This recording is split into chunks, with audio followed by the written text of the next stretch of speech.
बहुत समय पहले 1941 में हिमालय की तलहटी में एक छोटा सा गांव था जिसका नाम था छाया बाजार। ये गांव इतना छोटा था कि गूगल मैप्स भी इसे भूल चुके थे।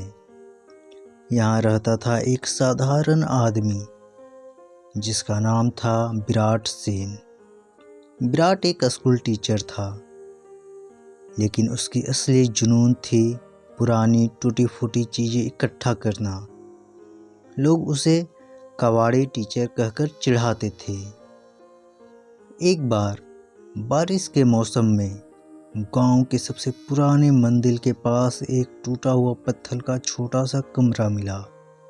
अंदर था एक प्राचीन लकड़ी का संदूक जिस पर संस्कृत में लिखा था छाया का व्यापार। संदूक खोलने पर विराट को मिले 47 छोटे छोटे कांच के गोले। हर गोले के अंदर हल्की सी धुआं जैसी चीज थी, जैसे कोई धुआं कैद हो। कोई सोना चांदी नहीं, ना कोई नोट, बस ये गोले। विराट ने सोचा शायद ये कोई पुराना खिलौना है, लेकिन जब उसने एक गोला हाथ में लिया और मन ही मन अपनी सबसे बड़ी चिंता बोली, मैं कभी अमीर नहीं बन पाऊंगा, तो गोले में धुएं ने हल्की सी चमक ली और फट गई। जगह पर एक छोटा सा कागज का टुकड़ा आ गया जिस पर लिखा था एक छाया, और विराट की अपनी लिखावट में उसकी चिंता की लाइनें वाटरमार्क की तरह बनी हुई थी। विराट हैरान रह गया।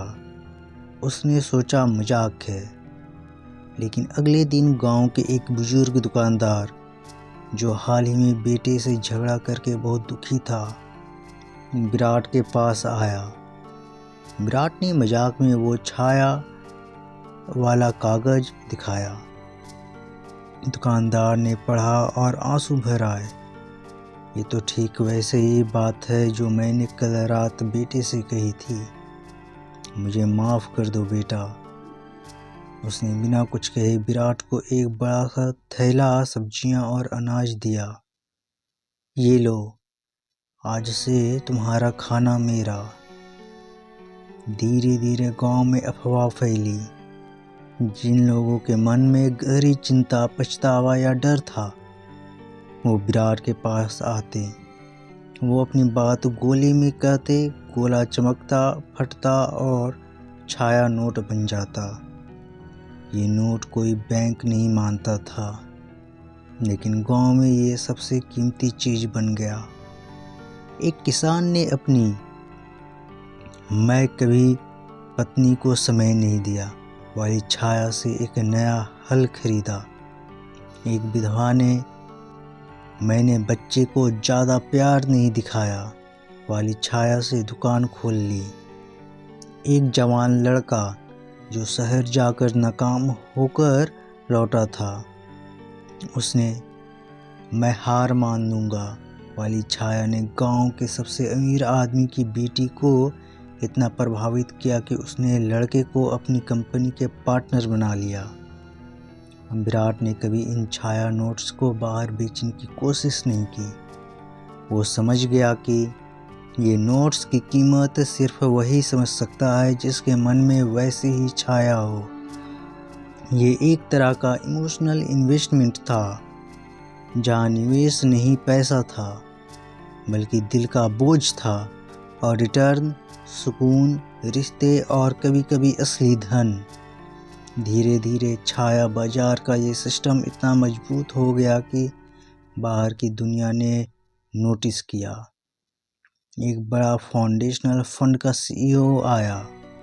उसने सुना था कि यहाँ इमोशनल एसेट्स ट्रेड होते हैं। वो बोला, मैं 500 करोड़ दूंगा, सारे गोले मुझे दे दो। हम इसे ब्लॉकचेन पर डाल देंगे, इमोशनल टोकन।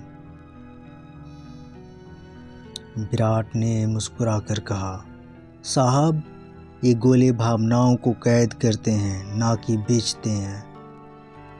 अगर आप इन्हें बेचेंगे तो ये मर जाएंगे।